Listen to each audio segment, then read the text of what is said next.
मैं डॉक्टर दीपक गुप्ता अयोध्या से स्वागत है मेरे यूट्यूब चैनल में। आज हम लोग बात करेंगे डेंगू बुखार के बारे में। आजकल देख रहे हैं कि बहुत तेज़ी से डेंगू बुखार फैल रहा है। बहुत तेज़ फीवर आता है, इसमें 104 डिग्री फीवर आता है।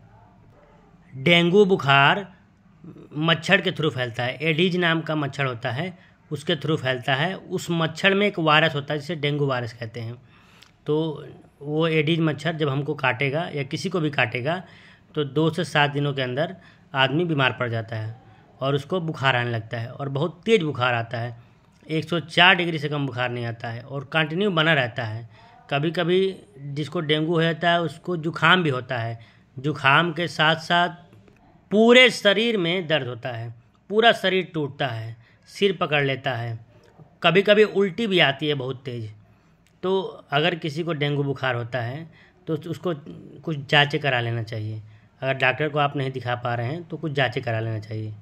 सीबीसी करा लेना चाहिए। सीबीसी कराने से फ़ायदा ये रहता है कि हमें टीएलसी काउंट मालूम पड़ जाता है कि कितना बड़ा है कितना घटा है, वायरल इन्फेक्शन है कि बैक्टीरियल इन्फेक्शन है। दूसरा चीज़, हमें प्लेटलेट मालूम हो जाएगा कि प्लेटलेट कितना है, 1.5 लाख है, 1 लाख है, 50,000 है, क्या करना चाहिए, कुछ आइडिया लग जाएगा हमें। और एचबी यानी हीमोग्लोबिन मालूम हो जाएगा सीबीसी से हमें कि हमारा ज़्यादा खून तो नहीं कम हो रहा है, एनीमिया तो नहीं हो रहा है। उसके बाद डेंगू का जांच कराना चाहिए। उसका जांच होता है NS1 होता है और IgG IgM। NS1 स्टार्टिंग में डेंगू रहेगा तो मालूम हो जाएगा, और लेकिन जब IgG IgM जो है जांच कराएंगे तो कंफर्म मालूम हो जाएगा कि डेंगू है कि नहीं।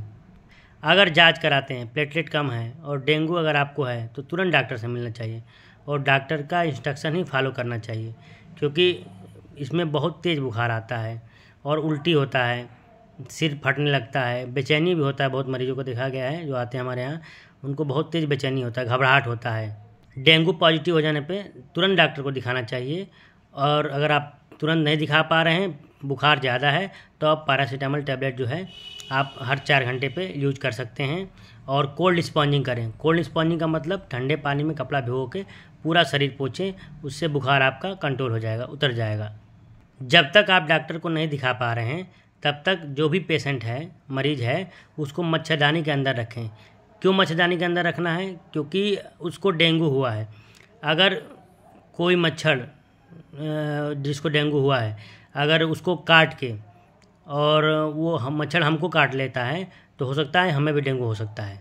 इसलिए उस मरीज़ को मच्छरदानी में ही रखना होता है ताकि डेंगू का इन्फेक्शन दूसरे में ना फैले। पता चले हमारे घर में एक मरीज़ है और मच्छर काट के सबको, एक मच्छर काटा मरीज़ को और सबको काट लिया, तो सबको डेंगू होने की संभावना हो सकती है। वीडियो पसंद आया हो तो लाइक शेयर सब्सक्राइब करें।